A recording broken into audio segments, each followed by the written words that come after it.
Texas is recognized not only for its arid expanses, humid wetlands, and deep ravines, but also for a series of perplexing vanishings of individuals under entirely ordinary conditions. Seasoned explorers and casual holidaymakers alike have become lost within the state's national reserves and well-frequented visitor locales. They disappear without warning and leave no sign, sometimes in the very presence of their companions and loved ones. Despite exhaustive efforts involving search parties, canines, and aerial surveillance, these enigmatic occurrences remain devoid of explanation. Today, you will be privy to 3 accounts that serve as unsettling testaments to how swiftly and inexplicably a person can cease to exist, even in familiar settings. Before we commence, please allow me to remind you that your engagement is highly valued. Therefore, kindly remember to bestow a like and subscribe to the channel. Sam Harris, a man of 32 years who cherished angling and trekking, vanished on a sweltering day in June of 1994 at Lake Caddo. The location itself was regarded not merely as visually stunning, but also as possessing a certain mystique. Lake Caddo is encumbered by cypress trees and encircled by verdant, boggy shores from which moss and vines drape from gnarled limbs. The entire panorama often evokes the impression of a scene from a film depicting ethereal marshes. It was this very ambiance that drew Sam, who sought out tranquil spots where he could cast his line in solitude, absorb the calls of wading birds, and escape the clamor of urban life. His companions, Tom and Nick, who had joined Sam on this expedition, recounted that the entire excursion was conceived as a brief, uncomplicated, 2-day fishing venture. They disembarked at a humble, dilapidated jetty on the western edge of the lake, where a derelict structure once used for boat rentals now stood vacant. Local anglers frequently frequented this vicinity, aware of its potential for yielding respectable catches of perch and catfish. On the 12th of June, 1994, the trio commenced their customary activities at the crack of dawn, assembling their apparatus, positioning their seating, and reveling in the pervasive stillness. The atmosphere was heavy with humidity, and the sun intermittently pierced through storm clouds that hinted at impending rainfall. Tom recalled that Sam had exhibited a noticeable sense of eagerness from the outset, continuously speaking of a particular location he believed would prove most fruitful for fishing. Nick, feeling somewhat fatigued from their journey, playfully dismissed his friend, requesting a moment to acclimate himself. By midday, the friends had secured a modest number of small fish. Nothing significant, yet everyone remained in good spirits. Sam, as was his habit, was brimming with suggestions. "Let's venture a bit further along the bank," he proposed. "It's less crowded there, and the fish tend to be warier." He added, "Perhaps we could try casting our lines near that submerged log for the evening bite." However, his companions were disinclined to relocate. According to Nick, around 3 in the afternoon, all 3 were seated on their folding chairs at the water's margin, engaged in conversation about the most recent contest involving their favored baseball team. The oppressive, humid air seemed to permeate their surroundings. At a certain juncture, Sam abruptly announced his intention to fetch a vessel of lake water to moisten his bait and cleanse his hands. This seemed entirely unremarkable. The water was close at hand, a mere few feet distant. He removed his cap, set it beside his chair, and stood, holding his fishing rod in one hand, or, by another account, he left the rod behind, but took the empty bottle and proceeded towards the water's edge. His friends estimated the distance to be no more than 15 or 16 feet. "I observed him lean towards the water, then divert his gaze," Tom recounted. "Perhaps I was distracted by the float, which had begun to undulate." Nick asserted that at that precise instant, he was rummaging through his bag. The crux of the matter is that both of them lost sight of Sam for a fleeting moment. 2 minutes elapsed, and the friends looked around. Sam was gone. Initially, they experienced no alarm, presuming he might have ambled a short distance further along the shoreline. Investigating the adjacent foliage and calling out, they found no trace of him. The situation struck them as peculiar. Could Sam have departed without a word? They searched the nearby undergrowth and began shouting his name. 10 minutes later, their apprehension mounted. They called out for Sam, but there was no response, no disturbance in the water. Their worry intensified, and they quickly proceeded to the old jetty to ascertain if he had gone there for some equipment. But it was deserted. They inquired of a few nearby anglers, who merely offered a shrug. "We observed no one else, just the three of you fishing." Gradually, the stark realization dawned upon them.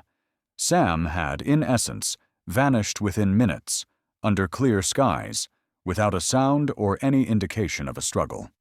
Nick hurried to the vehicle to reach the nearest settlement and contact the emergency services. By nightfall, county law enforcement officers, local volunteers, and subsequently officials from the Wildlife and Fisheries Department had arrived at the scene. A comprehensive search of the riparian thicket commenced, with individuals examining areas beneath driftwood and in the shallows. There were no signs of a fallen individual, no discarded garments, nor any evidence of a scuffle. Tom and Nick steadfastly maintained that Sam had not expressed any desire to leave the bank, nor was there any conceivable motive for him to venture far. All his possessions, including his wallet, remained within his bag. Hours transpired, yet the missing man was not located. At 2 o'clock in the morning, the intensive search had to be temporarily suspended until daylight.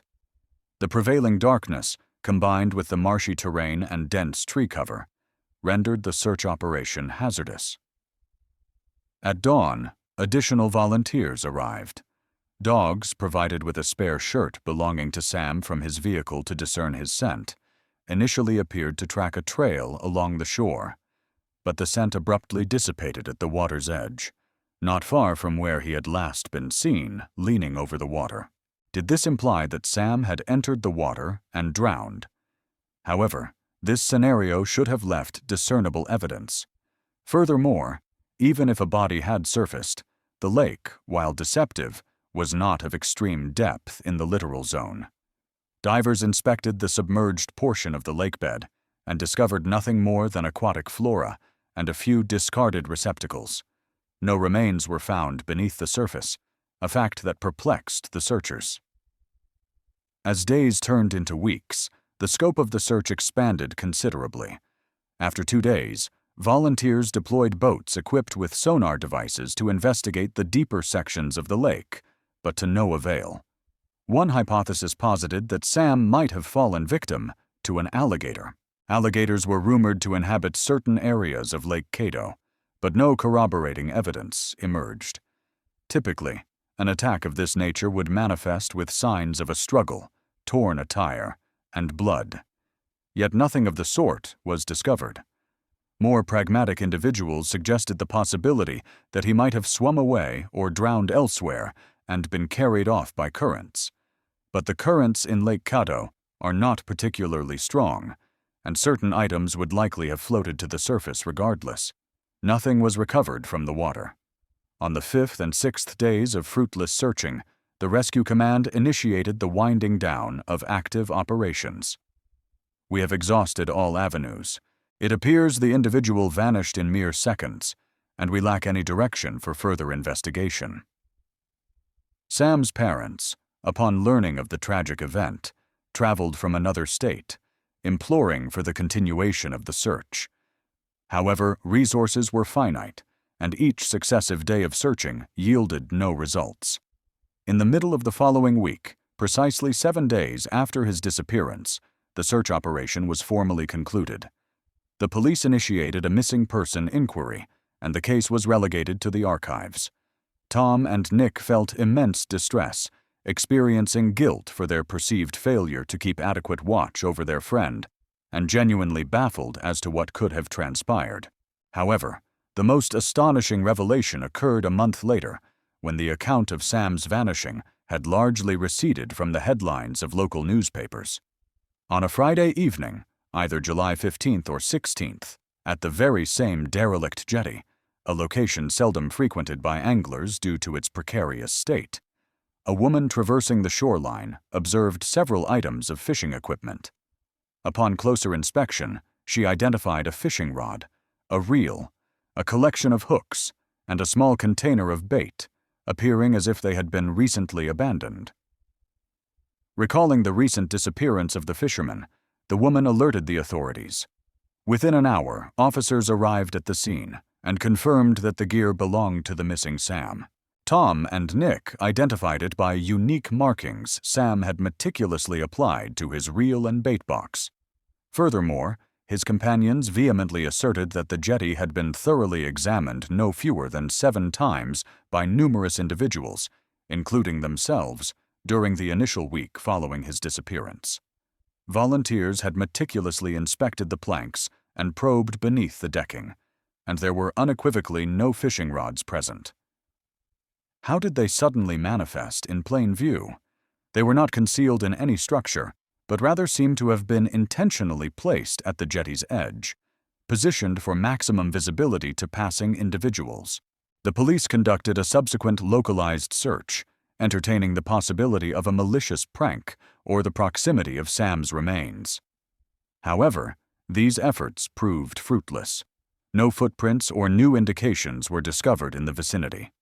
The jetty itself had undergone repeated scrutiny previously, rendering the theory that the equipment had lain there unnoticed for a month improbable. Nevertheless, the official report attributed the appearance of the missing person's fishing accoutrements to unidentified individuals who may have relocated them for undisclosed reasons. Sam's friends, leaning towards explanations of a supernatural nature, speculated that this was an instance of deliberate placement designed to deepen the enigma. Ultimately, this did not facilitate Sam's recovery.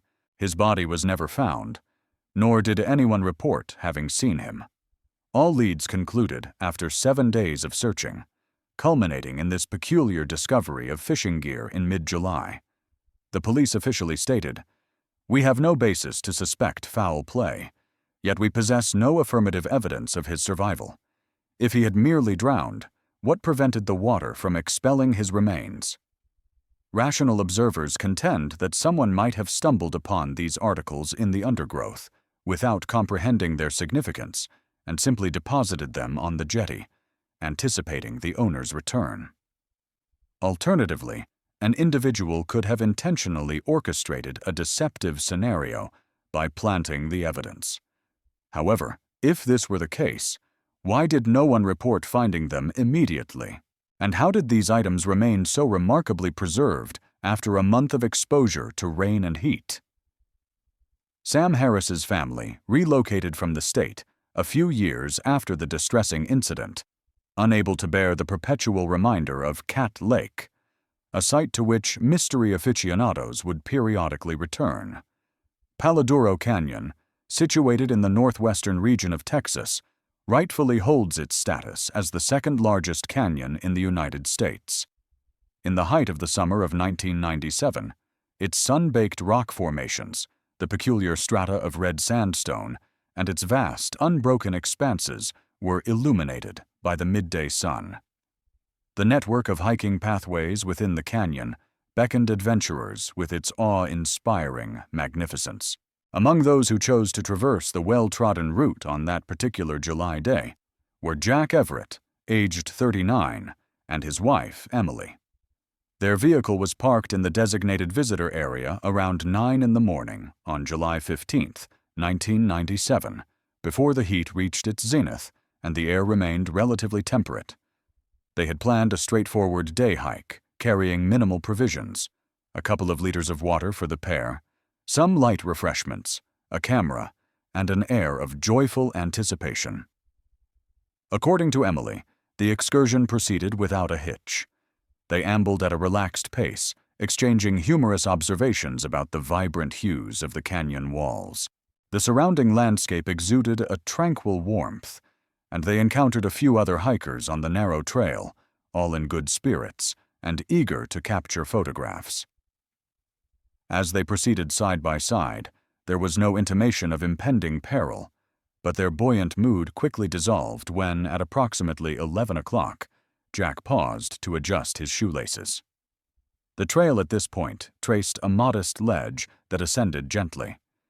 Emily spoke to him, saying, "I'll forge ahead and see what lies beyond this bend. You catch up." He gave a slight nod. It seemed Jack would resume their trek in mere moments. Emily advanced about 70 feet along the narrow path, glanced back, and realized her husband was no longer visible. The entire event unfolded in a matter of seconds. One instant, she saw him attending to his footwear. The next, there was only empty space. Initially, she surmised that Jack might have veered onto a side path. She called out, "Jack, where are you?" but received no reply. Returning to the spot where he had been standing, Emily found no one. She patiently scanned the surrounding bushes and peered down the trail, but there was no sign of him. From the very outset, she sensed that something was amiss. This could not be a simple matter of him falling behind. There was no logical reason for Jack to deviate in another direction without informing her.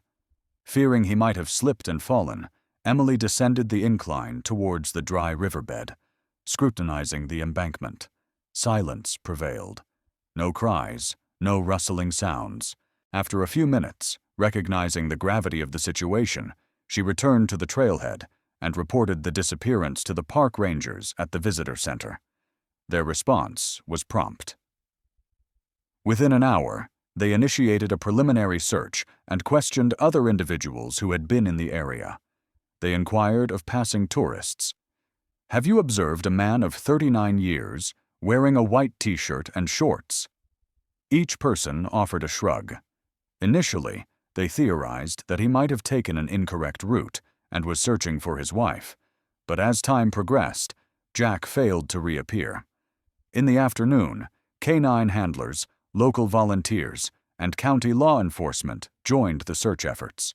It was evident that Palo Duro Canyon did not contain impenetrable forests, but it did feature numerous precipices, sheer cliffs, and rocky alcoves.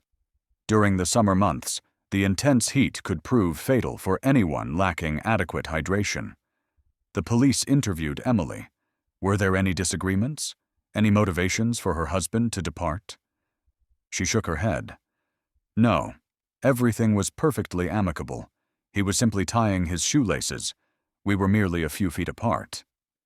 None of the passing hikers could recall seeing Jack after that particular moment. It was as if he had vanished into thin air. The search persisted for a full week.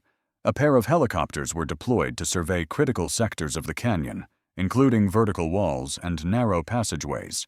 They investigated gullies and dry riverbeds, searching for any fragments of clothing that might have snagged on shrubbery, but discovered nothing. The dogs, after being allowed to scent Jack's personal effects, picked up a trail and then lost it after a sharp turn behind a rocky outcrop. The utter absence of any discernible sound, such as a cry for assistance, further compounded the bewilderment of the searchers and the family's friends. The rangers formulated various hypotheses. Perhaps he had fallen and sustained a significant head injury, subsequently sliding to a concealed location and being rendered incapable of calling for aid. However, in such a scenario, there should have been some evidence, however minute. A week elapsed without a single tangible clue. Ultimately, the official search was discontinued, with county authorities issuing a statement. "We have thoroughly scoured the area and deployed both aerial and ground resources. No traces or clues have been found. Mr. Everett is officially classified as missing." Emily was utterly devastated, but clung to a sliver of hope. He must be somewhere, alive or deceased. He cannot simply evaporate. She retained private investigators on multiple occasions and offered a reward for any information, but these efforts proved fruitless.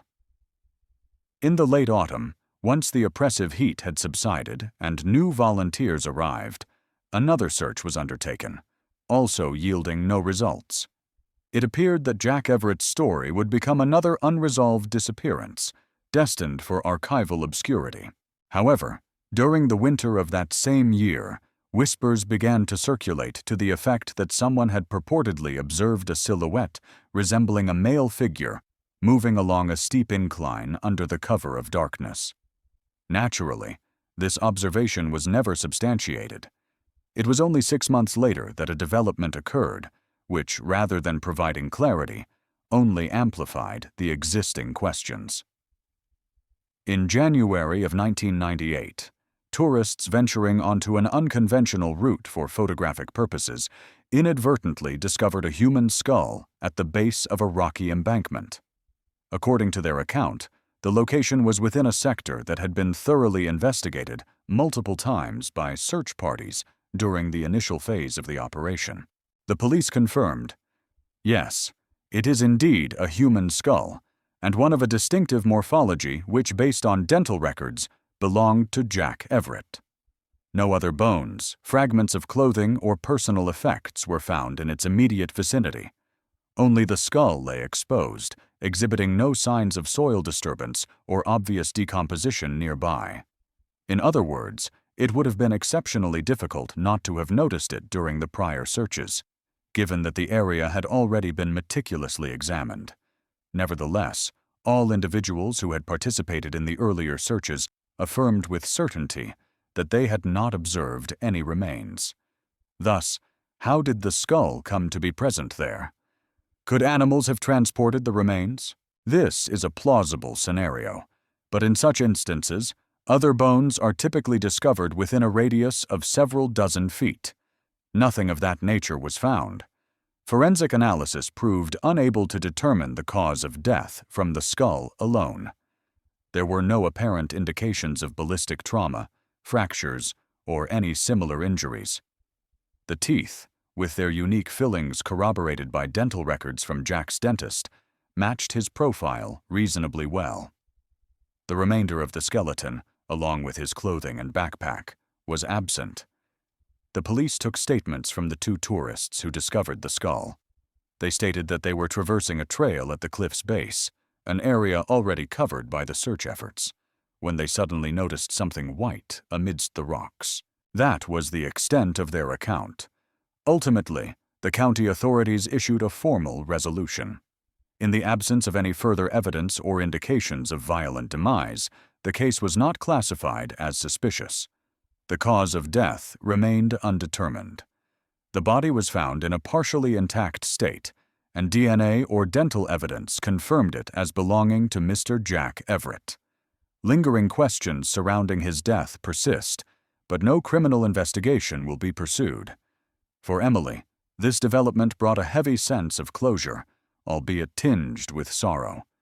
At least she now knew her husband was deceased and could proceed with a symbolic farewell ceremony. However, an abundance of unanswered questions remained. Why had no one else detected his remains? And how did his skull come to be visible in a location where people had already traversed? Why were no other skeletal components preserved? In any event, the events of July 15, 1997, when 39-year-old Jack Everett stepped aside to adjust his shoelaces and his wife walked ahead for but a moment, continues to be one of Palo Duro Canyon's most unsettling enigmas. No scream, no sound, no struggle. People were walking along the path. The sun was high in the heavens. A gentle breeze rustled the foliage. And suddenly, a man was gone, as if a clandestine portal to another reality had swung open. Since that time, local rescue personnel have frequently debated this case. Despite their most dedicated efforts, they were unable to unearth a single clue for an entire week. And then, 6 months later, the skull was discovered almost in plain sight. Consequently, the police concluded the case as an accidental incident under indeterminate circumstances. Yet, for the family, friends, searchers, and those intrigued by mysterious disappearances, it remains an unresolved tragedy, one that could readily be added to the extensive roster of unexplained incidents within American parks and canyons.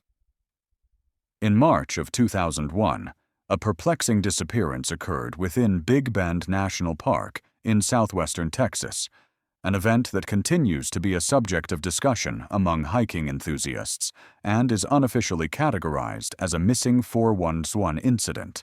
28-year-old Amanda Fields, who had arrived at the park with a contingent of friends for an extended weekend, vanished in a matter of moments during a leisurely trek along the Lost Mine Trail, one of the most celebrated and frequented paths within the local tourist community. According to her companions, the trip was an impromptu decision. Early March typically signifies the dry season in Texas, and the forecast indicated a warm, clear day, devoid of any unforeseen weather events. Amanda and her 5 companions arrived at the park in the early morning hours and parked at the trailhead for the Lost Mine Trail, renowned for its magnificent vistas of the surrounding mountain ranges. Her friends reported that the trail itself was not considered particularly arduous or physically demanding. It spanned approximately 5 miles with a moderate incline, and numerous hikers, including senior citizens and families, successfully completed it within a few hours. The expedition carried provisions of water and light sustenance, with intentions to reconvene in Terlingua during the afternoon, securing lodging at a campsite for the night.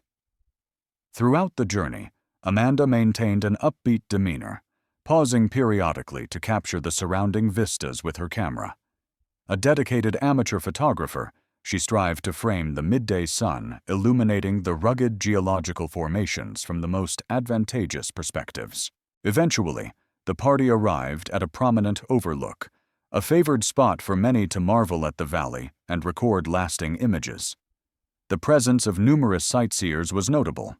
The atmospheric conditions were remarkably pleasant, and the Lost Mine Trail typically experiences considerable foot traffic during this period of the year. According to her companions, it was at this juncture that the incident occurred. The 4 of them, excluding Amanda, advanced a short distance, engaging in a playful debate about potential resting spots. Amanda, however, lagged behind by mere moments to secure an additional photograph. A member of the group glanced back and inquired, "Amanda, are you all right?" She responded with an affirmative nod, stating, "I'll catch up in a bit." Shortly thereafter, as they rounded a gentle curve in the path, she disappeared from their view. Approximately 5 minutes later, they halted and surveyed their surroundings. Amanda was nowhere to be seen. Initially, no alarm was raised, as they assumed she had simply stopped to find a better photographic angle. However, after a couple more minutes, her friends began to feel anxious and retraced their steps along the trail, calling out her name. "Amanda, where are you?" There was no reply. They approached other visitors, inquiring if they had observed a young woman with a camera. One person recalled seeing someone matching her description pass by, but couldn't offer a definitive confirmation. With each passing moment, a growing sense of dread permeated them, as a vanishing act in broad daylight, under clear skies, on a well-trafficked route, seemed utterly implausible. Their searches of the adjacent undergrowth and precarious rocky crevices yielded no results. An hour later, they reported the situation to the park ranger at the entrance, and park security was promptly notified. A comprehensive search and rescue operation was initiated, enlisting the aid of volunteers, tourists, and several rangers. That day's extensive efforts produced no findings. No one witnessed Amanda deviating from the trail. No cries were heard, and nothing out of the ordinary was noted. The terrain surrounding Lost Mine is somewhat exposed, interspersed with chaparral and stunted pine trees, with arid plains stretching out below. Venturing off the marked path leads to rocky landscapes and dense thickets of thorny vegetation. With the presence of numerous individuals on the trail, remaining undetected would be exceedingly difficult. Nevertheless, all indications pointed towards Amanda having dematerialized. On the subsequent day, search dogs and their handlers joined the operation, tasked with tracking from her jacket, which had been left in the vehicle. According to a ranger, the dogs detected her scent from the parking area to the principal vantage point where her friends had last seen her, but the trail soon dissolved.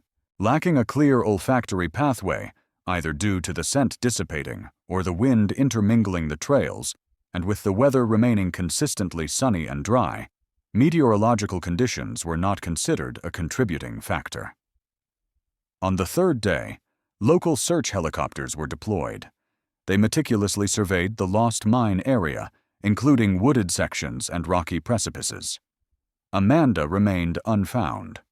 The sheriff's missing persons registry contained a limited number of analogous cases, though individuals had occasionally gone missing in the Big Bend region, typically during periods of extreme heat and water scarcity, or following autumn floods. However, neither exceptionally high temperatures nor flooding had occurred. By the conclusion of the fifth day, with hope still lingering, an event transpired that, rather than clarifying the situation, only amplified the enigmatic atmosphere. One of the volunteers engaged in a search of a more remote section of the trail discovered a jacket. Based on the description provided, it matched the lightweight windbreaker Amanda had brought along as a precautionary measure against potential wind gusts. The jacket was found neatly draped over a thorny bush, as if intentionally placed there to be discovered. Its location indicated that the bush was situated off the main pathway, approximately half a mile from the last known sighting by Amanda's companions, yet 2 miles distant along the trail itself. Naturally, the area had been subjected to searches by dogs and law enforcement personnel, yet they were unable to ascertain how the jacket had arrived there.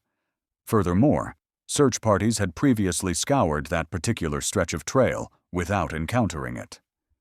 This raised the question, could it have been placed there at a later time? And if so, by whom? The following day brought another perplexing discovery: Amanda's mobile phone. It was not an unwieldy model by the standards of 2001, likely an early cellular device. A tourist spotted it on the trail itself, purportedly resting at the edge where individuals typically pause before the ascent. It was peculiar that this very spot had been examined the preceding day, and no phone had been present. Was it definitively hers? Upon investigation, a sticker on the reverse matched one she had applied, and her family confirmed its authenticity. Moreover, judging by its condition, the phone did not appear to have been exposed to the elements for an extended period, presenting as remarkably clean, devoid of any accumulated dust or grime. This circumstance further heightened the sense of disquiet. It was as if the items had been deliberately positioned, carefully placed where they would inevitably be found. No plausible explanation emerged regarding who might have been responsible. Her friends vehemently maintained, "We refuse to believe Amanda would intentionally leave her possessions behind to obscure her trail, especially since she had no motive to vanish and cause us such distress." The authorities began to explore the possibility that an unidentified assailant had abducted Amanda, leaving her belongings as a taunt. However, there were no witnesses or discernible motives, and the area, despite its tourist appeal, was sparsely populated. No suspicious individuals or evidence of physical confrontation were observed. Days turned into weeks. The girl's parents remained in the Big Bend vicinity, clinging to the hope of a miraculous outcome, but their efforts, beyond the discovery of these 2 items, yielded nothing. Regrettably, the canine searches proved fruitless once more.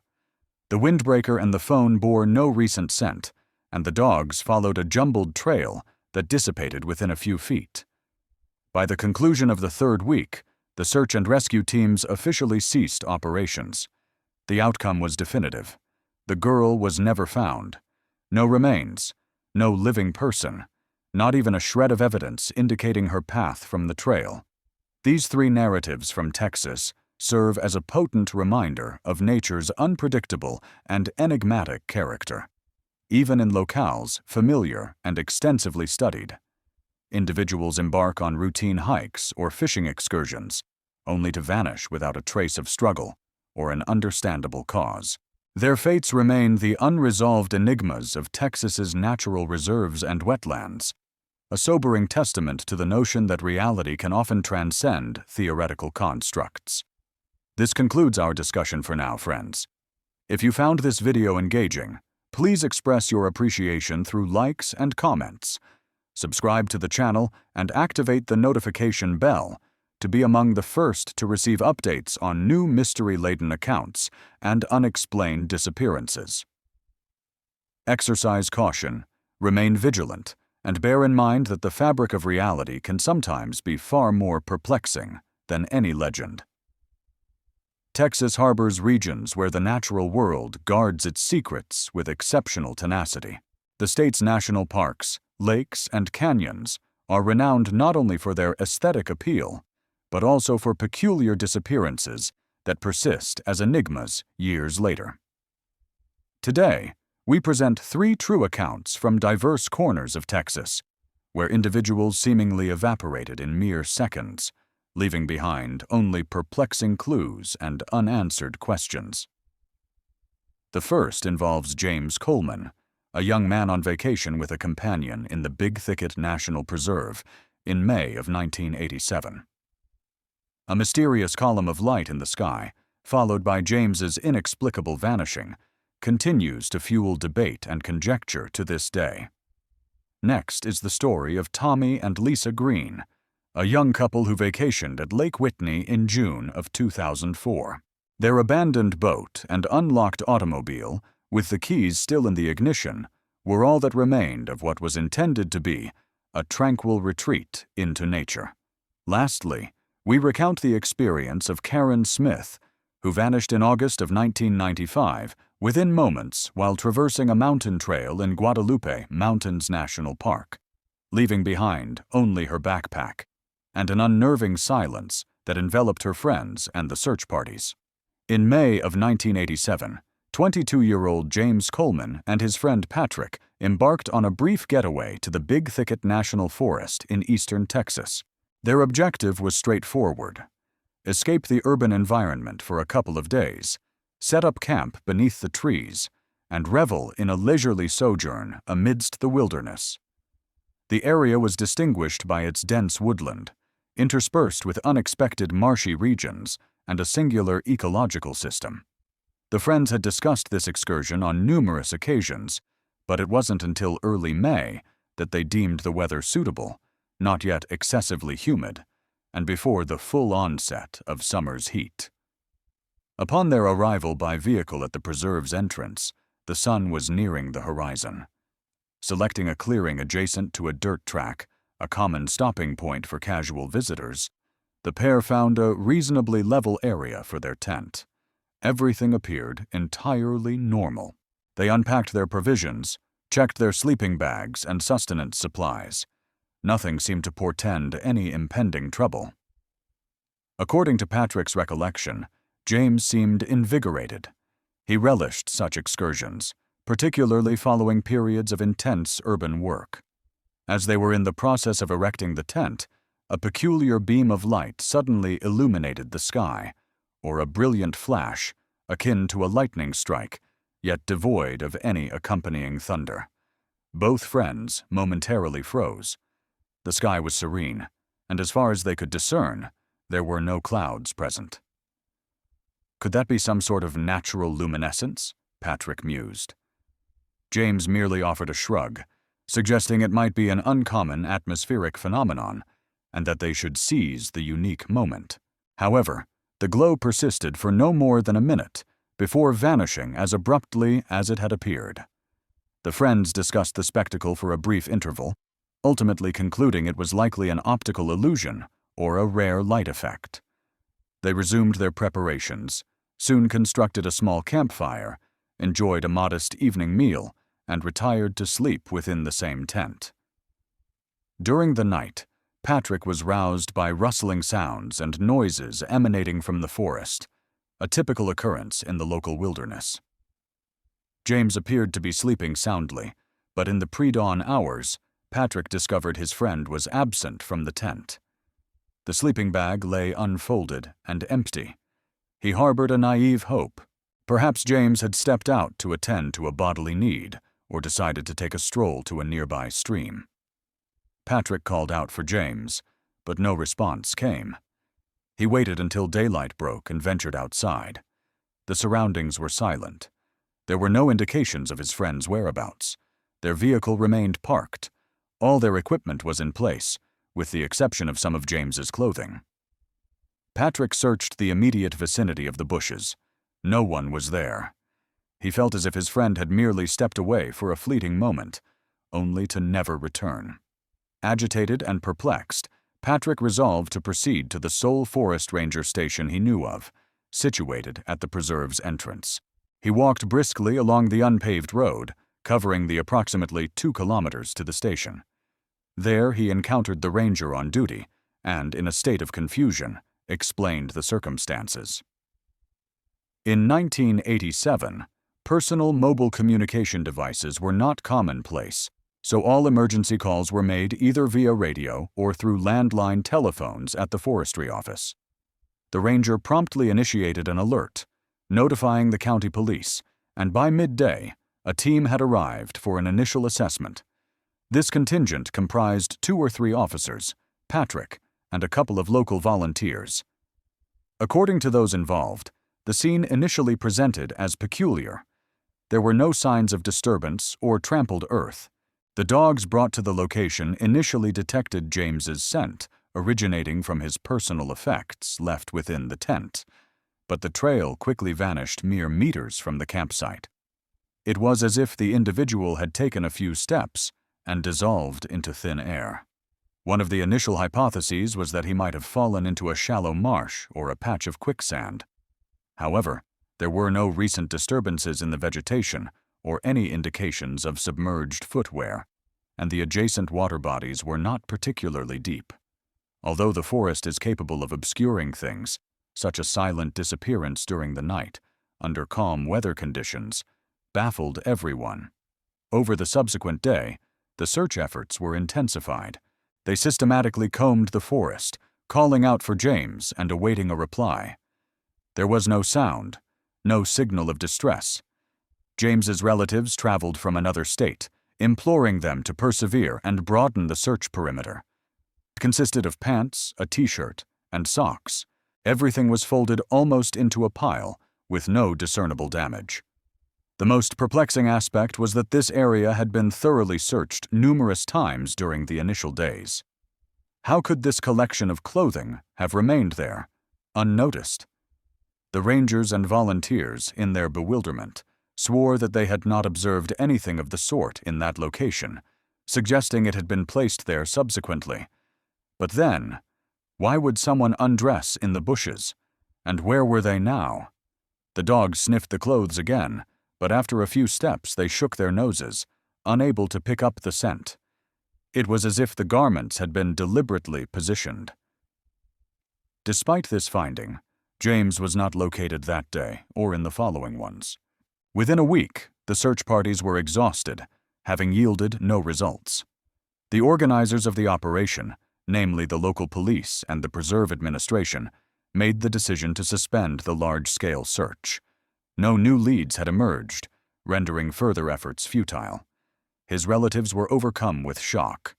They attempted to conduct their own searches of the trails and question passing tourists, but to no avail.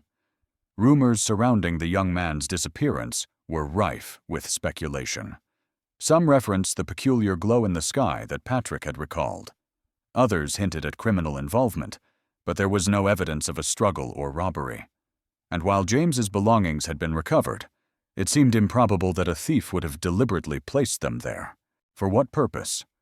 Perhaps wild animals had carried him off, but in that scenario, his clothes would not have been so meticulously folded. Ultimately, no further information came to light. The Texas newspapers covered the mysterious disappearance for a couple of weeks, and Patrick provided several interviews, referencing the glow observed the preceding night. He stated unequivocally, "We definitely saw a strange pillar of light, but I cannot ascertain if it is connected to James's disappearance." The police classified the case as a missing person incident, with no suspicion of foul play, due to the absence of any evidence indicating a violent event.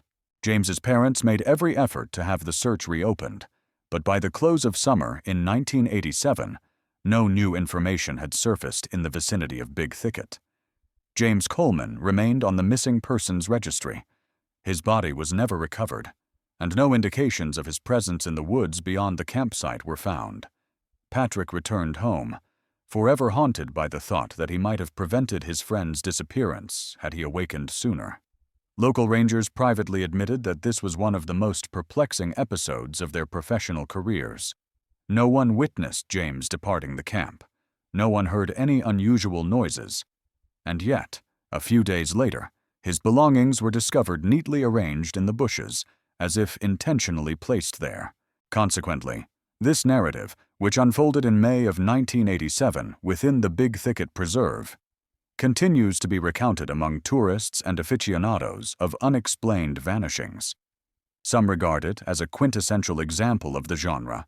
A man disappears, and his possessions are later found without providing any clue to his whereabouts. And as if to exacerbate our bewilderment, the missing person never reappears. The forest remains silent, leaving us to speculate about the events of that night, following the peculiar luminary phenomenon observed by the friends in the sky. The police concluded the active phase of the investigation long ago, and the parents received no answers, only profound sorrow and confusion. Many years have passed, and the case of James Coleman remains open, albeit without any new leads, and it is plausible that it will endure as one of those mysteries entombed within the dense undergrowth and nocturnal silence of Big Thicket. In June of 2004, Lake Whitney, situated on the periphery of central Texas, experienced sweltering days and moonlit nights. During this season, the shores typically teem with activity. Families gather for picnics, anglers frequent the piers, and enthusiasts of outdoor recreation engage in boating. It was to this locale that 25-year-olds Tommy and Lisa Green journeyed for the weekend, seeking respite from the urban clamor and aiming to spend a couple of days in the open air. They had been married for just over a year and were brimming with aspirations and dreams. According to conversations with acquaintances, the couple intended to spend the night by the lake and rent a boat in the morning for an excursion across the tranquil waters. Neither were accomplished anglers, but Lisa had a fondness for photographing the expansive lake vistas, and Tommy was simply content to escape the everyday pressures.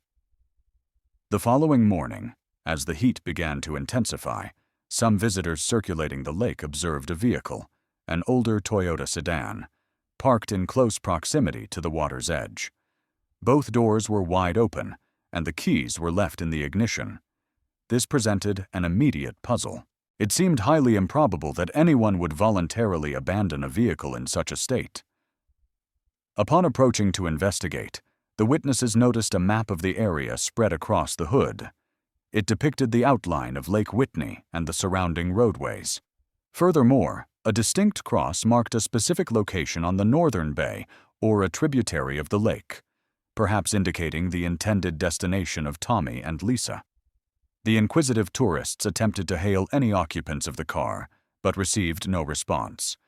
An absolute silence prevailed, broken only by the rustling of grass in the breeze and the creaking of the car doors. It was evident that something was amiss. One couple contacted the rangers, who arrived around midday, marking the commencement of the search for Tommy and Lisa Green. At that point, information regarding their disappearance was scarce. Neither friends nor relatives had yet reported them missing. However, the fact that the keys were left in the car with the doors ajar was already cause for alarm. The rangers and local law enforcement officials examined the vehicle, discovering several personal items: a couple of water bottles, Tommy's wallet containing his identification, and Lisa's purse, though conspicuously lacking any cash, which she presumably had with her. The keys remaining in the ignition suggested that the couple had no intention of being away for an extended period. Judging by the minimal luggage, their plans likely involved only a brief outing. However, the question remained: why had they not secured the vehicle? Some speculated they anticipated a rapid return, not fearing theft in an area frequented by many visitors. To ascertain further details, an initial search was organized in the evening. a group comprised of volunteers and rangers traversed the lakeshore in both directions, engaging with vacationers. No one recalled seeing Tommy and Lisa, at least not a couple fitting that description, though several fishermen the previous night had mentioned observing two young individuals inquiring about boat rentals. However, the witnesses were uncertain if they were referring to the Greens. What was known was that an old pier existed in that vicinity, where boats could occasionally be rented from a private individual. But if Tommy and Lisa had indeed rented a boat, why was this not documented? It was possible they had made an informal, private arrangement. The subsequent day yielded an even more astonishing discovery. Approximately 1 mile from where the car had been parked, an empty boat was found that morning, securely moored to a small ledge along the shore. This occurrence seemed even more inexplicable. The boat appeared entirely devoid of occupants, containing no life jackets or fishing equipment. Inside, only a couple of old blankets were present. No documents or personal effects were found. It suggested that the owner or owners had simply disembarked and not returned. The vessel was in excellent condition, showing minimal signs of wear and tear. However, it conspicuously lacked any identifying numbers or registration markers, a common characteristic among owners of older boats residing near the lakeside. Authorities hypothesized that Tommy and Lisa might have temporarily borrowed the craft. Even if it belonged to them, their whereabouts remained a complete mystery. Why had they abandoned it in this location instead of returning to their vehicle? Tommy's parents, alerted by acquaintances about their son's car being discovered unattended at Whitney Lake, promptly journeyed to the site. They were aware of their son's intention to spend the weekend in the rural area with his wife Lisa, but had no inkling they would choose this specific spot. The couple had previously alluded to a different camping destination. Recognizing the gravity of the developing situation, law enforcement initiated a comprehensive search and rescue effort. Local rangers, volunteers, and county police were mobilized. The entire vicinity was surveyed from a chartered helicopter, and the lake's perimeter was meticulously examined for any sign of the missing individuals. Inquiries were made of nearby residents, but no one could provide any information regarding when or how Tommy and Lisa had arrived, or with whom they might have interacted. The weather was oppressively hot, yet dry. The lake's water was tepid, and its depth fluctuated considerably. The absence of any distress calls or audible commotion suggested that a drowning scenario was unlikely. Furthermore, the boat had been moored, implying that its occupants could have reached the shore. Canine units, guided by their handlers, detected a scent emanating from clothing found within the car's trunk. However, they were unable to trace this scent along the shoreline beyond a few dozen meters. The vastness of the lake and the scarcity of definitive clues severely hampered the investigation. A dive team was also deployed. Without a precise location for the search, it was akin to searching for a single grain of sand on a vast beach. With each passing day, the suspense intensified. The number of personnel involved swelled to several dozen, yet the outcome remained null. No bodies were recovered, nor were any indications of foul play discovered. The presence of the unattended car and the empty boat suggested that the couple had embarked on a brief excursion and subsequently vanished. Their intended path was entirely unknown. The notion that they had departed voluntarily seemed illogical, given that their vehicle, complete with keys and personal effects, were left behind. Tommy's parents were adamant that their son would never orchestrate his own disappearance. Could it have been a criminal act? Had they been abducted by an unknown assailant? If so, how could such an act have occurred in broad daylight at a popular lake frequented by anglers and tourists? And why leave the car with the ignition on and the boat tethered to the shore? The search persisted for an entire week, with periods of interruption due to a dearth of new intelligence. The local populace gradually came to terms with the unfortunate reality that this was yet another instance of individuals disappearing near Whitney Lake, a place where the water was rumored to possess a peculiar ability to claim its victims. However, in the case of a simple drowning, remnants such as clothing or personal items would typically surface. The lake's shallow margins meant that bodies were usually discovered within days of an incident. Yet in this instance, there was an unsettling void of evidence. The police investigation yielded no promising new leads. Lisa's parents also arrived, endeavoring to recall any pertinent details. A mark on a map, discovered on the car's hood, appeared to have been made by either Tommy or Lisa. This indicated a specific section of the lake, rumored to be favored by fishermen or known for its scenic beauty. However, this raised the question of why the boat was moored a mile away from the car. The prevailing theory was that they may have entered the water near the marked spot to investigate something, and for reasons yet unknown, failed to return. Nevertheless, the absence of bodies, any signs of conflict or eyewitness accounts persisted. Ultimately, the official search was formally concluded, and both individuals were officially declared missing. Among aficionados of enigmatic occurrences, this vanishing act became a topic of considerable discussion. A couple arrives, leaves their car unlocked with a map on the hood. Their boat is found empty, and the occupants disappear without a trace. While some expressed skepticism regarding the veracity of the account, the existence of the car and the boat were confirmed by official police reports, underscoring that a definitive event had transpired. Speculation abounded. Some attributed the disappearances to underwater phenomena such as whirlpools or subterranean currents at the cross-marked location, capable of silently engulfing individuals, though this explanation was generally regarded as implausible. Others posited that the couple had been targeted by assailants, abducted, and the boat subsequently abandoned, but the lack of any audible disturbance, struggle, or witnesses made this scenario difficult to substantiate. In the end, the case of Tom and Lisa Green became one of those narratives that people recount, describing how they simply vanished in a matter of minutes, leaving their vehicle and boat behind as if their departure was unremarkable. Enthusiasts of the unexplained added that Whitney Lake harbored deceptive underwater caves and currents, occasionally influenced by ancient indigenous lore. Rational deduction suggested that the couple had either drowned or absconded. However, the perplexing fact remained that they were never found, even years later. No skeletal remains or fragments of clothing ever surfaced, and all their equipment was discovered within the boat. Situated on the western periphery of Texas, Guadalupe Mountains National Park captivates visitors with its awe-inspiring topography, imposing mountain ranges, rugged cliffs, and plains that gradually transition into arid desert landscapes.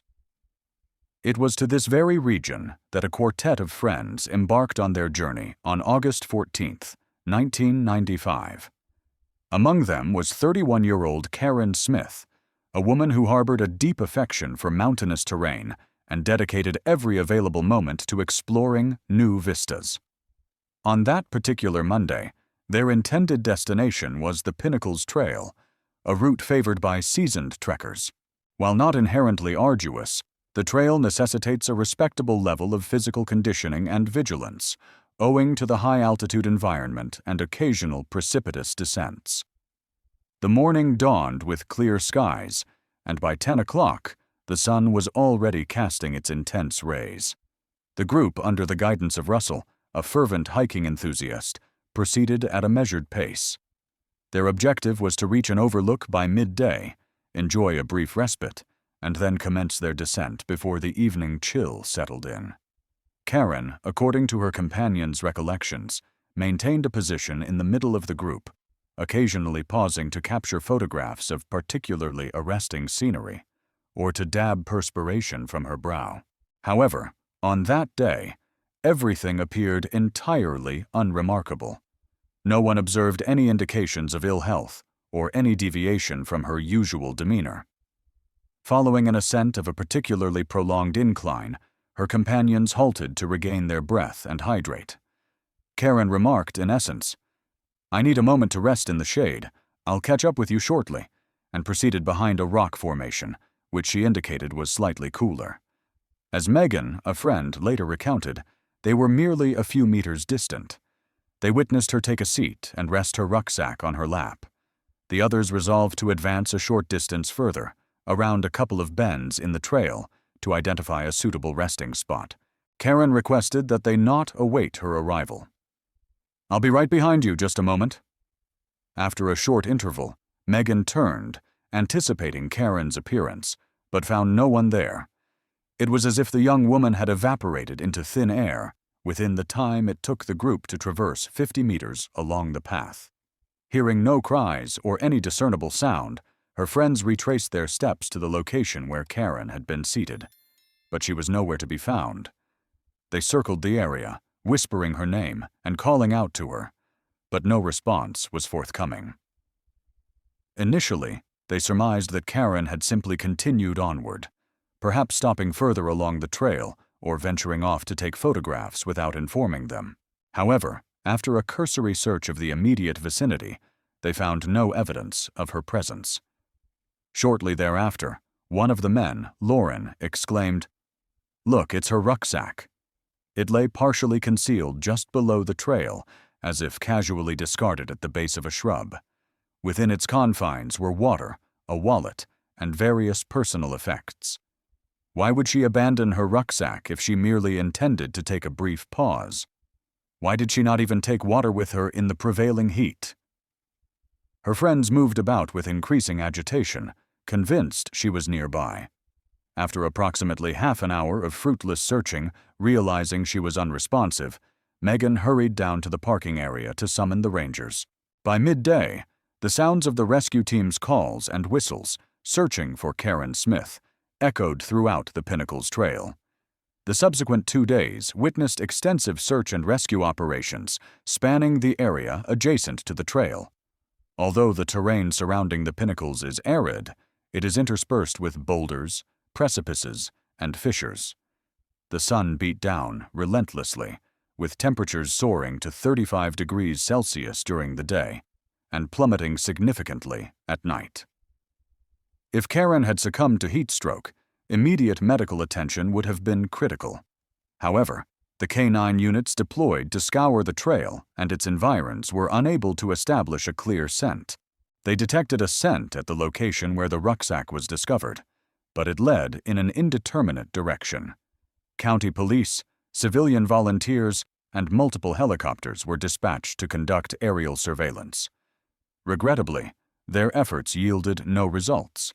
There was no indication of movement, no remnants of clothing, nor any broken vegetation that might suggest a fall.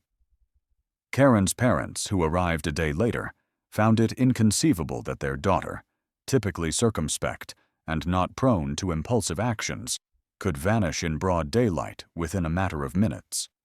There were no signs indicating a fall or a misstep. No sheer drops were in the vicinity, and all accessible crevices had been thoroughly examined.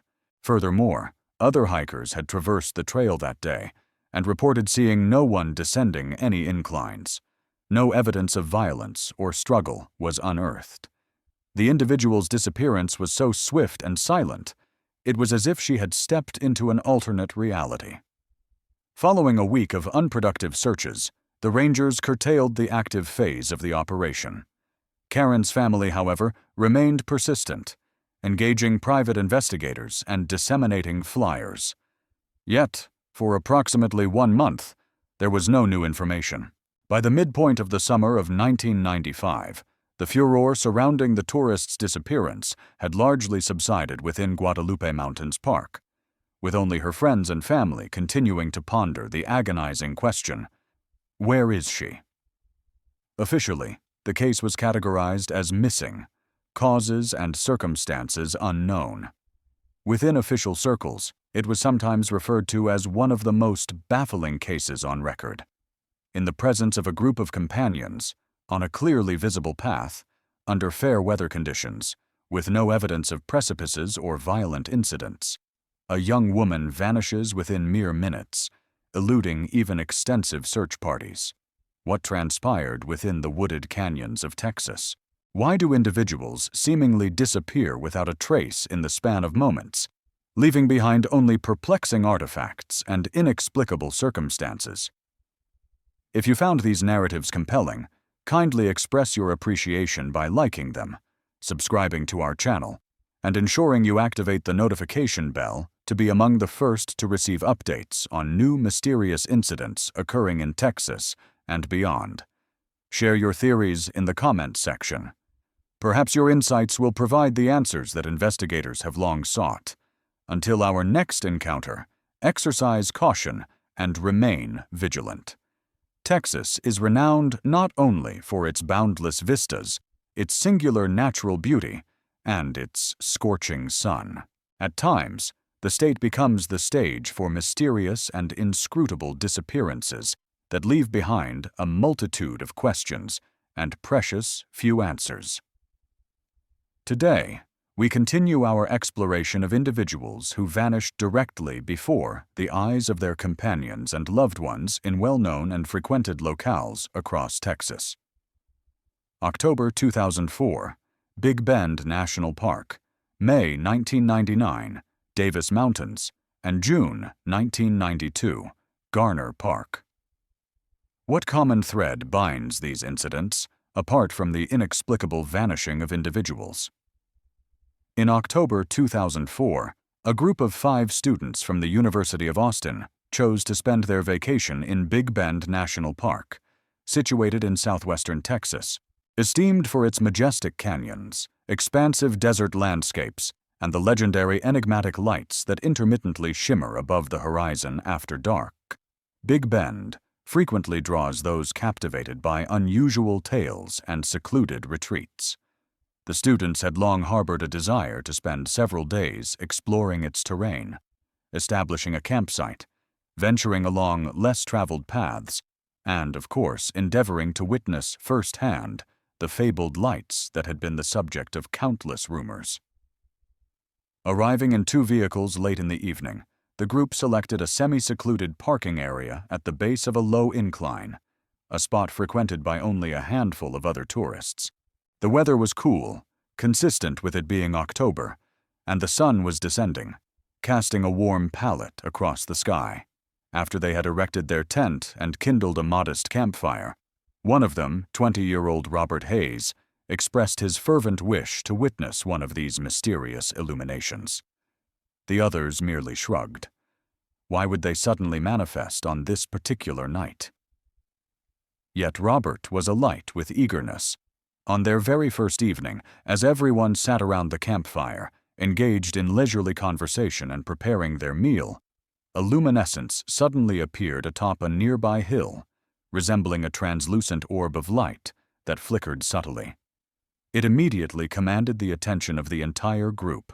None of them had anticipated witnessing the legendary phenomenon so close to their encampment. The light was not intensely bright, but it was sufficiently discernible to evoke widespread astonishment.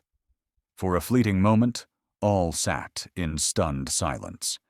Then Robert sprang to his feet, brandishing a flashlight, and declared, "Folks, I'm going to investigate what that is." His companions attempted to dissuade him, saying, "Wait, let's go in the morning. It's dark now." But he was too exhilarated. Ultimately, no one actively intervened to prevent him. Robert departed with haste, disappearing from their view behind the nocturnal foliage.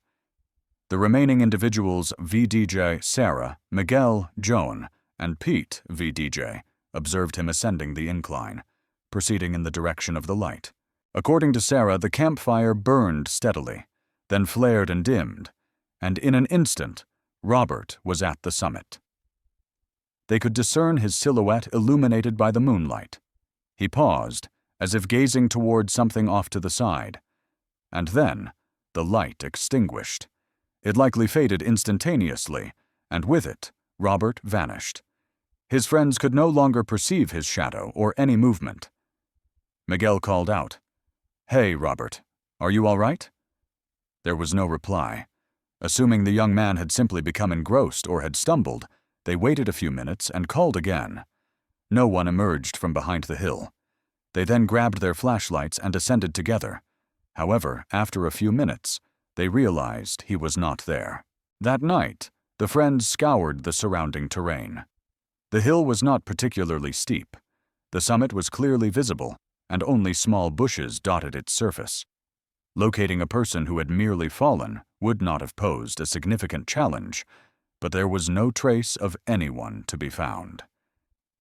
They shouted repeatedly, "Robert, answer!" But the only response was the silence, punctuated by the nocturnal breeze. There were no indications of a struggle, nor any of the young man's possessions discovered on the ground. Everything was immaculate. Finally, when it became apparent that the situation was dire, Miguel retrieved his vehicle and drove to the nearest ranger station. Such stations are sparse in Big Bend, but eventually, close to midnight, 2 park employees arrived at the scene. They swept the area with their flashlights, attempted to call out to Robert, and questioned the students about what they had witnessed, but their efforts proved fruitless. In the morning, as dawn broke, an additional contingent of volunteers and rangers was assembled within the park to commence a systematic search. For 2 days, individuals meticulously combed the area surrounding the hill, descended into the dry stream bed, explored sparse thickets, and investigated rocky ledges. Big Bend, while not densely forested, features rocks and arid expanses that can conceal ravines and fissures. Nevertheless, no trace of Robert Hayes was discovered. No footprints, no articles of clothing, no backpack. He had been wearing a small rucksack that he had donned before his ascent. The canine units, brought in on the 3rd day, exhibited nervous behavior, occasionally picking up a scent near the campsite, but then losing it at the base of the hill. What was perplexing was that the area surrounding the hill was quite open, with undulating terrain and relatively sparse vegetation. If an individual had simply been traversing the area, they would likely have been readily spotted from the adjacent hills. However, all efforts were in vain.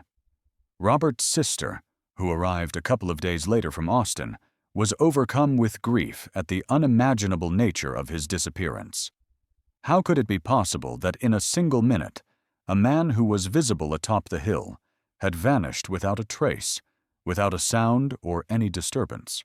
While the rescuers grappled with the enigma, days elapsed without the slightest clue emerging. Then, a week later, local tourists traversing approximately 1.5 miles northwest of the campsite stumbled upon Robert's diary atop a sheer cliff. It was a bound notebook that he habitually carried for notes and sketches. It was astonishing that the location where it was found was considered virtually inaccessible without rock climbing expertise. Specialized equipment was necessary to ascend to that point, and no official trail led in that direction. The diary lay neatly, as if deliberately placed there, upon a level ledge. The ledge itself was merely a few feet in width. Rangers who arrived at the scene undertook the perilous ascent using ropes and confirmed that the diary indeed belonged to the missing individual. No trace of Robert himself, nor any other personal effects, was found on the ledge. A thorough examination of the notebook revealed no recent entries. The pages appeared to conclude with notes pertaining to travel arrangements. There were no references to a peculiar light or any similar phenomena. This discovery further deepened the bewilderment of all involved in the search. How could the diary have ended up on an inaccessible cliff several miles from the site of his disappearance? And most critically, how could Robert himself have reached that location? Even if he had, it seemed highly improbable that he would have left his diary there and departed elsewhere. Clearly, something entirely inexplicable had occurred. Nevertheless, the police filed a concise report. The notebook was identified as belonging to the missing person based on its contents. Its subsequent whereabouts remain unknown. No further leads materialized during the investigation. Rumors circulated that the diary, or Robert himself, had intentionally left it there as a marker, but nothing within the diary indicated such intentions. The theory of an accident, while plausible, proved difficult to sustain. Why would he ascend such a precipice alone and without appropriate equipment? There was also no evidence to support the hypothesis of a crime. No criminal incidents had been reported in the park during that period, and there were no signs of a struggle at the campsite. His companions maintained that he vanished at the precise moment the lights flickered out. This was either a mere coincidence or indicative of something inexplicable. Some alluded to the mystical lights of Big Bend, which, according to local legends, occasionally appear at night and lead individuals astray. However, this occurred on the very first evening, before the group had even fully settled in. Consequently, years later, the disappearance of 20-year-old Robert Hayes in October 2004 and the subsequent peculiar discovery of his diary on an inaccessible cliff became one of the region's enduring mysteries. His family resigned themselves to the likelihood that their son was no longer alive, as no further news had emerged. The county police concluded the active phase of the investigation, documenting him as missing under unknown circumstances. Numerous questions remained unanswered. Where did the young man vanish to? Who was observed on the summit one moment and gone the next? How did the diary materialize on a ledge reachable only by skilled climbers? And what was the nature of the mysterious light observed above the hill? In May 1999, 35-year-old nature photographer Edward Brooks journeyed to Davis Mountain, the highest elevation in Texas, with the objective of capturing unique photographs of the sunset. Recognized among landscape photographers for his tenacity and his adeptness at identifying unconventional perspectives, he preferred to work in solitude, believing it facilitated a deeper connection with nature. Those who knew him were not surprised by his inclination to undertake this expedition alone. Although the Davis Mountains are not inherently perilous, they demand a degree of caution due to their steep inclines and unpredictable wind gusts.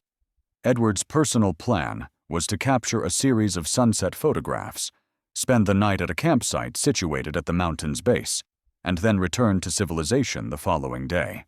Based on the notations documented in his journal, which were subsequently retrieved from his automobile, Edward had intended to reach the mountain di Jadi Doka Ip's apex during daylight hours. His plan was to capture the ethereal glow of the setting sun, often referred to as the golden hour, and then commence his descent prior to the arrival of darkness. The meteorological conditions on that particular day were favorable: clear skies, a moderate temperature, and no alerts of impending storms. The circumstances appeared entirely secure. No one anticipated any complications, given Edward's prior familiarity with the Davis Mountains and its established pathways. When Edward failed to return to his vehicle parked in the lot by Sunday the 16th of May, concerned companions, who were also exploring the mountain range, initiated a search.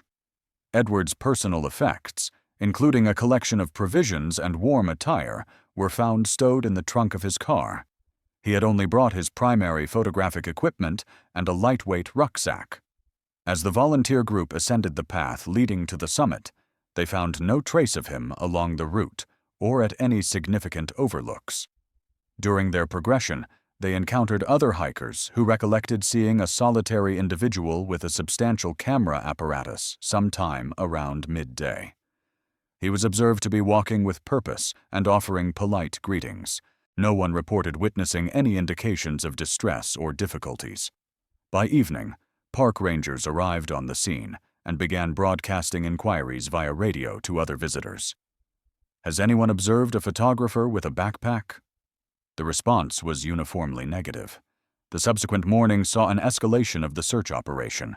Several teams scoured intermediate resting points and the various trails, and canine units were deployed. However, the dogs were unable to pick up his scent near the pinnacle. It was speculated that the wind and the rugged, stony terrain might have dissipated any discernible olfactory traces. The landscape surrounding Mount Davis is largely exposed, characterized by rocky precipices interspersed with more gentle inclines. The rangers commented, "Had he suffered a fall, we would have discovered some evidence, perhaps fragments of his clothing.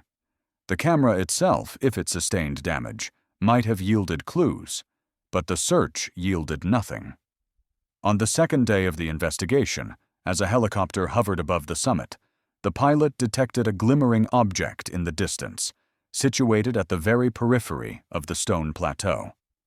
A pair of searchers landed and meticulously examined the location.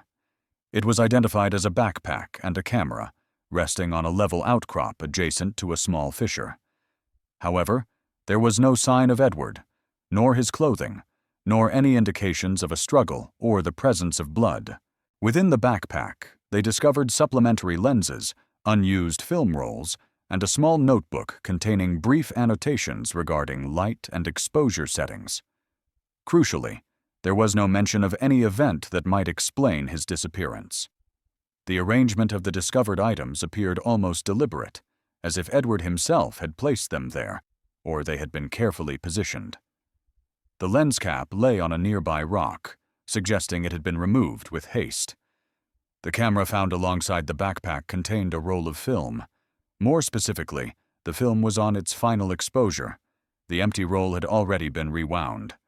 In the dark room where the retrieved camera was taken, the film was carefully extracted.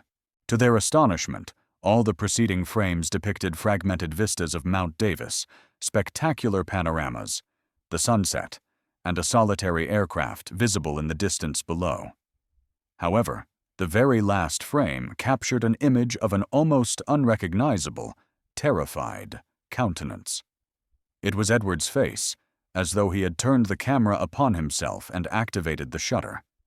At that precise moment, the image appeared somewhat blurred, but his wide, fearful eyes and the contorted expression of dread were clearly discernible, along with an indistinct, out-of-focus element situated behind him. It conveyed the impression that he was attempting to photograph something behind him, but the resultant image instead captured him in mid-action. The source of his terror, as well as any specific details of what lay behind him, remained indiscernible. Only indistinct shapes suggestive of rock formations or shadows were visible. This revelation strongly implied that something had transpired at the final moment of his presence. The authorities were unable to offer any further clarification. There was an absence of blood, no evidence of a struggle, and no torn garments. The rock ledge provided no written clues indicating his possible subsequent movements. The search efforts were intensified in the ensuing days, with thorough investigations conducted around the summit and within the crevices. Divers even explored adjacent bodies of water, though the likelihood of him having fallen into them was considered remote. All these endeavors proved fruitless. The prevailing wind and the sun quickly erased any potential evidence, and the uneven terrain could have concealed small chasms within the steep cliffs. Rangers communicating with members of the press described this incident as one of the most peculiar they had encountered. Typically, in instances of a fall, there are discernible signs such as fragments of equipment, blood, and, eventually, the recovery of the body. However, in this case, the summit of Mount Davis, a popular destination, yielded nothing more than the camera after a week of extensive searching. Edward's relatives were profoundly shocked upon learning about the final photograph. His visage remained imprinted on the negative. Law enforcement officials stated that it was impossible to ascertain the cause of his fear, and it remained unclear whether a person or entity had been present. It was suggested that it might have been merely a trick of the light. Upon rigorous examination of the negatives, specialists observed that the blurred background could potentially be a shadow cast by a rock formation or a cloud. Definitive conclusions were difficult to reach. Certain individuals within the community, intrigued by the subject of unexplained disappearances, cited this photograph as an illustration of paranormal or anomalous occurrences. Conversely, methodical researchers posited that Edward might have simply lost his footing, been startled by a serpent or a gust of wind, inadvertently triggered the shutter release, and subsequently fallen. Nevertheless, in the more than 25 years that have elapsed, his remains have never been discovered. In summation, the outcome was a somber one. Edward Brooks never reappeared, and the presumed reason for his vanishing remains undetermined. The case was officially categorized as a missing person incident under ambiguous circumstances, with no suspicion of foul play. To those who knew him, the situation seemed perplexing. He was an accomplished hiker, intimately familiar with the Davis Mountains, and had undertaken numerous expeditions to other national parks, never exhibiting a propensity for recklessness. If he had fallen, it is probable that his trajectory could have been traced, and had he become disoriented and lost, he possessed the capability to signal for assistance. However, all indicators suggest that it was at the summit that he encountered something that instilled in him a sudden, overwhelming terror, leading to his subsequent disappearance. Richard Hall, a 27-year-old inhabitant of San Antonio, visited Garner State Park on the 11th of June, 1992, accompanied by two companions, Tom and Greg.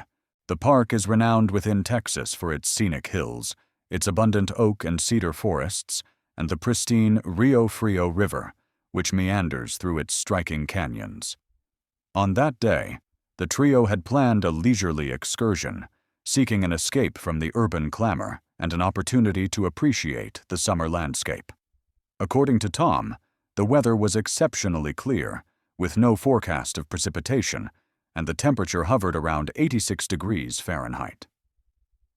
They arrived early in the morning, left their vehicle in the parking area at the park's entrance, and embarked on the designated trail that follows the course of the creek, a popular spot for visitors to admire the water or engage in swimming.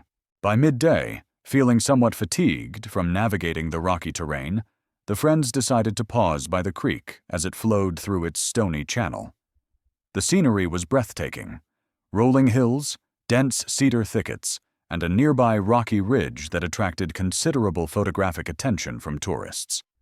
Richard produced some sandwiches and proposed they partake in a snack, after which he expressed a desire to ascend and examine the rock formation located higher up. Greg inquired if he felt overly tired, but Richard merely offered a smile and replied, "I'm perfectly fine. I'll be back in a couple of minutes. I'll take a few photographs." As Richard proceeded a few hundred feet up the trail, Tom and Greg remained below, finishing their sandwiches and observing the swift currents of the water cascading over the shallow rapids. Abruptly, they heard an unusual sound. Greg described it as a muffled cry, or possibly a call emanating from the direction Richard had taken. The sound was brief and sharp, immediately followed by a profound silence. Both friends became uneasy, suspecting that Richard might have fallen or been unexpectedly startled by something. They called out his name, but received no response. Concerned, the friends abandoned their backpacks and followed the upward path. To their surprise, after a brief ascent of only a few minutes, they could not locate Richard. The trail traversed a gently sloping incline, devoid of dense woodland, and the surrounding area appeared relatively open. Greg later recalled that visibility was practically unimpeded in all directions, leaving no apparent place to conceal oneself. Nevertheless, they observed no one, no signs of a struggle, and absolutely nothing out of the ordinary. Ascending to the specific rock formation Richard had wished to inspect, they called out again and ventured a short distance beyond the ledge. Still nothing. It seemed as though he had vanished into thin air. There were no precipitous drops from which he could have fallen, and the river flowed far below. Initially, his companions assumed he was playing a prank, hiding behind a shrub. However, 10 minutes elapsed, then 15, still no sign of him. Realizing the gravity of the situation, Tom and Greg descended back to the stream where their backpacks were located, hoping that Richard had returned, but he was not there. They then hurried to the nearest area where they had encountered other tourists and requested assistance. Around 3 o'clock in the afternoon of that same day, an alert was officially issued within the park. A ranger arrived at the scene, heard their account, and organized a group of volunteers to conduct an initial reconnaissance of the vicinity. What could have possibly occurred in the middle of a clear, bright day, particularly in an exposed environment? All evidence pointed towards Richard having vanished from sight in a matter of mere moments. By evening, sheriff's deputies had arrived to formally document the disappearance. A gathering of nearly 24 individuals had convened. This group comprised park employees, volunteers, and other visitors. They divided into smaller units and commenced a systematic search of the ridge, the adjacent rocky outcrops, and the brush. Shortly thereafter, a pair of dog handlers with their canine companions were summoned to the location. However, their arrival was delayed until nightfall, and their efforts yielded no positive results. The dogs had detected Richard's scent on his personal belongings found in the car, followed the trail to the spot where the men had consumed their lunch, picked up the scent again on the path, and, according to the handlers, lost it at a distance of approximately 7,100 feet beyond the ascent point. It was as if he had simply dissolved into the ether at the precise location where he was last observed. In the subsequent days, the scale of the search operation was significantly augmented. Even a small contingent of rescue personnel, accompanied by a helicopter, joined the effort, conducting aerial surveys of the peaks and ravines. Garner State Park is a considerably popular destination, and such a vanishing act generated considerable consternation among the local populace. It seemed improbable that a thorough examination of the slope would not reveal some form of trace evidence, such as articles of clothing, a camera, or indications of a fall. However, nothing of the sort was uncovered. Days turned into weeks, and the oppressive heat persisted. Experts theorized that if Richard had lost consciousness at some point, he would have either been found eventually or would have responded to calls for help, but no such response was forthcoming. On the 5th day of the extensive search, as the initial enthusiasm of the participants began to wane, only a couple of peculiar occurrences were reported. One tourist, who was traversing a more secluded section of the park at the time, claimed to have observed an individual resembling Richard, dressed in a white t-shirt and dark shorts, descending a rocky ravine around sunset on the initial day of his disappearance. However, this witness was unable to provide a definitive identification of the man's face. The area where this figure was allegedly sighted was thoroughly searched, but again, to no avail. No other individual came forward with similar observations. Approximately 1 week later, the authorities formally announced that they perceived no prospects for the continuation of a large-scale search. The probability of locating Richard alive diminished with each passing day. His friends and family continued their independent search efforts for a period, but these too proved unsuccessful. No clothing, no backpack, no map, no wallet were ever found. It was as if all his possessions had been left behind in the car. Law enforcement officials questioned Tom and Greg regarding any potential interpersonal conflicts, exploring the possibility that Richard might have had a motive for absconding. Both vehemently asserted that he cherished life and was free of any financial encumbrances. He had simply departed to admire the cliff face and then seemingly vanished. Many years have since transpired. For the local police department, this remains one of those perplexing unsolved cases where an individual disappeared in an openly visible area under clear skies, with no plausible explanation ever being established. Ultimately, the official reports were closed with the notation of missing, cause unknown. According to the park rangers, neither wolves nor cougars are known to attack people in that particular region. Furthermore, large predators typically leave behind identifiable evidence, such as torn clothing or bloodstains. Could this have been a criminal act? No suspicious individuals were observed. It is highly improbable that he could have fallen into a ravine, as the terrain there does not feature deep precipices. His relatives have continued to live without the solace of a body to inter, and without any knowledge of what transpired on the 11th of June, 1992, on the sun-drenched slope of the Pinnacles Trail. All three of these cases remain unresolved. Law enforcement, rescue personnel, and the families of the missing individuals have dedicated years to seeking answers, but their efforts have been unavailing. Could these occurrences merely be tragic coincidences? Or is there a deeper, more profound aspect to them? What truly befell Robert, Edward, and Richard in locations where it would seemingly be impossible to vanish without a trace. If you found these narratives compelling, please consider liking this video, subscribing to the channel, and sharing your own theories in the comments section. Perhaps your insights will contribute to unraveling these enigmatic disappearances. Thank you for joining us. Exercise caution and remain vigilant when venturing into the wilder, more remote corners of our wondrous and occasionally mysterious world.